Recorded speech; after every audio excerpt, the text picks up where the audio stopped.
Universal নিউজৰ সমূহ দৰ্শকসকলক মই কৌশিকে স্বাগতম জনাইছো। আজি মই বৰ্তমান উপস্থিত আছো নুমলীগড়। আজি নুমলীগড়ৰ দৈগুং চাহ বাগিচাৰ কিছু দৃশ্যাৱলী আপোনালোকক দেখুৱাব বিচাৰিছো। 39 নং ৰাষ্ট্ৰীয় ঘাইপথৰ নিচেই দাঁতিতে আছে দৈগুং চাহ বাগিচা। দৈগুং চাহ বাগিচাত আজি প্ৰতিবাদ কৰিছে বন্যহস্তীৰ জাকে। আজি মানুহে প্ৰতিবাদ কৰা নাই, আজি বন্যহস্তীৰ জাকে কৰিছে প্ৰতিবাদ, যিহেতু খাদ্যৰ অভাৱত কৰিছে প্ৰতিবাদ। চাওহাক আমাৰ বিশেষ প্ৰতিবেদন।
দেখি পাইছোঁ ৰোড ব্লকেট আমাৰ দল সংগঠন কিছুমান কৰিবলগীয়া হয়, কিন্তু আজি দেখিছোঁ হাতী ৰোড ব্লকেট কৰিবলগীয়া আছে। আৰু কিহৰ কাৰণে তেওঁলোকে যিটো খাদ্য সমস্যাত যিটো ভুগিছে, সংকটত যিটো ভুগিছে, তেওঁলোকে আচলতে পথাৰৰ পৰা বাগানলৈ আহিছে। ৰাতি হ'লে পথাৰত, দিনত হ'লে বাগানত। এতিয়া কলম কটা ছিজন, শ্ৰমিকসকলে গছৰ এতিয়া কলম কাটি আছে, কিন্তু এই ফলত হাতী আচলতে আন্ধাৰে মুন্ধাৰে মানুহবিলাক কলম কাটিবলৈ যায়। কিন্তু এতিয়া আমি দেখিব পাইছোঁ হাতী মানুহৰ সংঘাত হ'বলৈ গৈ আছে। আচলতে অলপ প্ৰটেকশ্যন দিবৰ কাৰণে আমি ফৰেষ্ট বিভাগ আৰু মুখ্যমন্ত্ৰী ডাঙৰীয়াক অনুৰোধ জনাইছোঁ, যাতে হাতীবিলাক আহিলে বাগানত যদি প্ৰৱেশ কৰে তেতিয়াহ'লে অলপ প্ৰটেকশ্যনটো দৰকাৰ।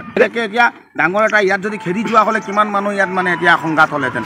এতিয়া ৰোড ব্লকেট হৈছে, গাড়ী শ গাড়ী ইয়াত লাইন হৈ গৈছে, আৰু এইফালে মানুহ আছে, এইফালে বাগানতো মানুহ আছে। যদি কেনেবাকৈ ইয়াত খেদি যোৱা হ'লেহেঁতেন ৰোড ব্লকেট কৰা সময়ত, হাতীয়ে ৰোড ব্লকেট কৰিছে, মানুহবোৰ ব্লকেট কৰিছে, সকলো ফালৰ পৰা আমি দেখি পাইছোঁ যে দল সংগঠনে ব্লকেট কৰিছিলে, কিন্তু এতিয়া হাতী মানুহ সংঘাত আৰু হাতী ব্লকেট কৰিছে। খেদি গ'লে কিন্তু ইয়াত যিমান গাড়ী আছে একদম ডাঙৰ ভয়ানক পৰিস্থিতি হ'লহেঁতেন কিন্তু।